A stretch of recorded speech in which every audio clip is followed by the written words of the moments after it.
So I woke up the other day rolling my eyes at a headline, shaking my head and incredulous of what we're about to embark on. Are we seriously thinking about going into yet another Middle Eastern country? Have we learned nothing from invading Iraq and the fallout from the folly of concocting a case based on loose facts and at best a college thesis or paper? Look, the situation in Syria is dire and there needs to something to be done. Yes, there has to be done and has to be done quick. But once again, America is at the vanguard of an attack on Syria. Sorry, let me just rephrase that, a potential attack on Syria. Let's just pause one moment and really weigh up the consequences of our actions. In the first instance, America can ill afford yet another war in the region. I'm not talking economically, though I'll come to that in just a moment, but politically. The current administration has to tiptoe around the fact that there's a case for intervention in Syria and doing the humane thing, and at the same time convincing the public that it's a cost worth bearing.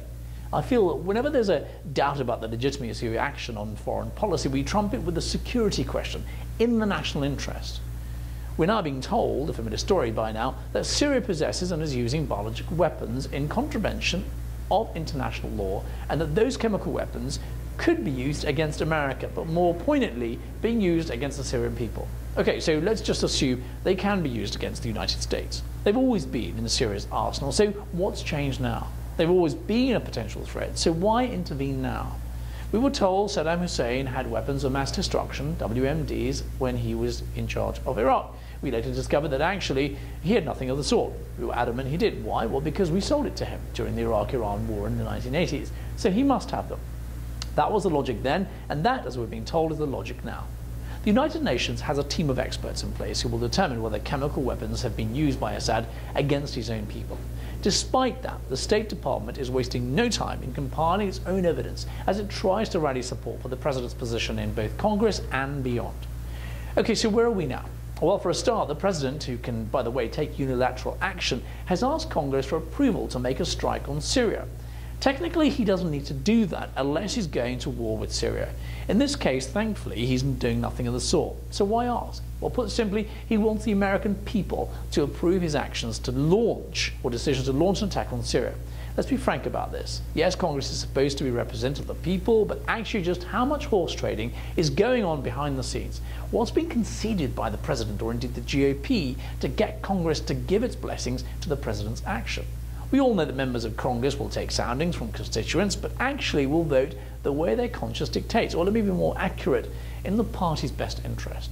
So now Congress have the task of debating the issue and rubber stamping the President's decision.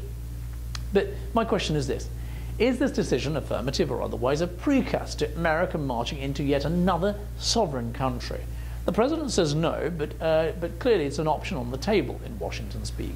To remove that option would send a clear signal to President Assad of Syria that America's intervention, were it to come, would only be strategic attacks and not a full ground-scale invasion, or, as the politicians have been saying, boots on the ground. So what are we potentially embarking on is a quagmire of foreign policy. Clearly, America simply can't start something and allow it to unfold without further intervention. This is just phase 1. Phase 2, 3, and 4 are much further down the line. It would be foolish as well to assume that we fire a few rockets and that will be the end of it.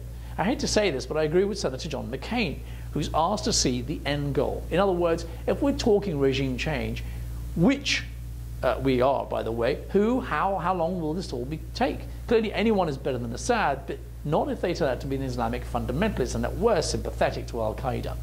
If we're planning on toppling one dictator and replacing him with another, and even worse, a radical Islamist, then we had better think twice. What we're effectively doing is nominating our man for the job. Of course, we want someone who's going to be sympathetic to the West, someone who's a friend and an ally, as many of the Gulf countries are.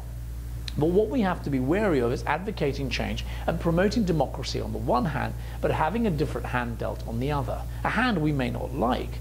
For example, the people of Syria may turn around and, albeit democratically, elect a fundamentalist government.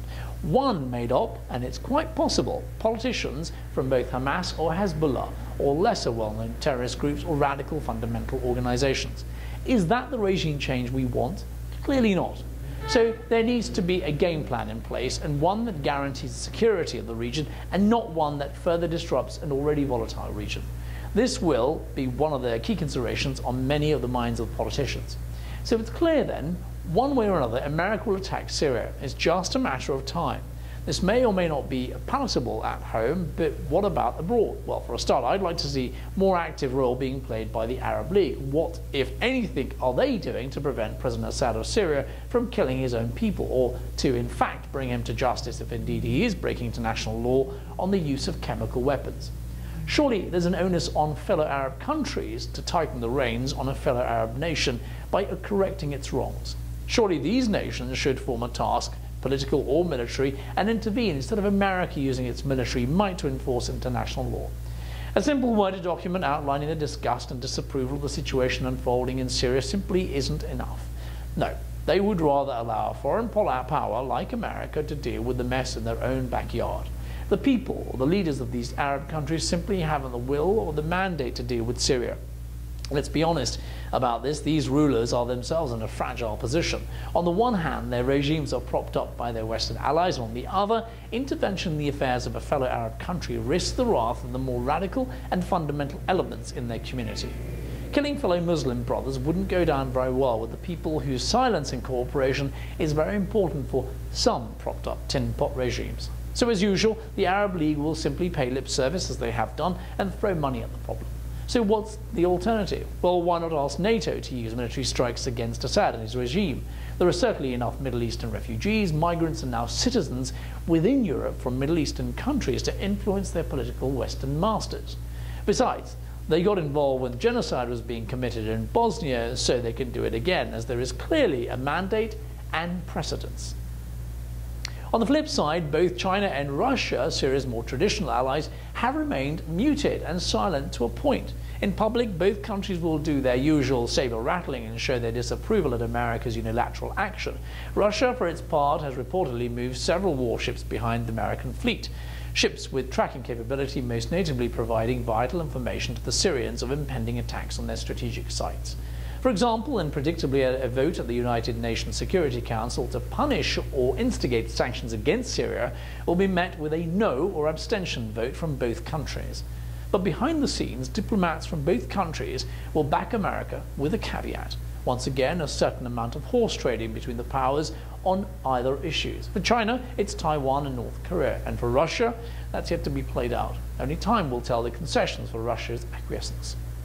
As for the economic impact, well, that's a whole new can of worms. In unsimplistic terms, any involvement of this sort in the Middle East has an impact on the price of oil, which has a ripple effect not only for you at the pumps, but also in terms of raising the cost of manufacturing, which leads to higher prices, which in turn leads to lack of demand, etc., etc., etc. In a nutshell, it makes the markets nervous. Investors get jitters about future sales, tighten their belts, the economy slows down, you know the rest. Safe to say, it's not a good idea. In essence, an attack on Syria has to be a multi-pronged strategy, swift, at the heart of the regime, and decisive. All the parties need to get involved, from NATO to the United Nations, and from the Arab League to Syria's traditional allies, China and Russia.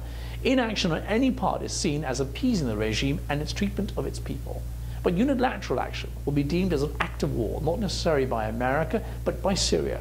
Unsurprising when you think a sovereign state is attacked by another, and in this case, without any direct provocation. Surely the rule of international law must prevail.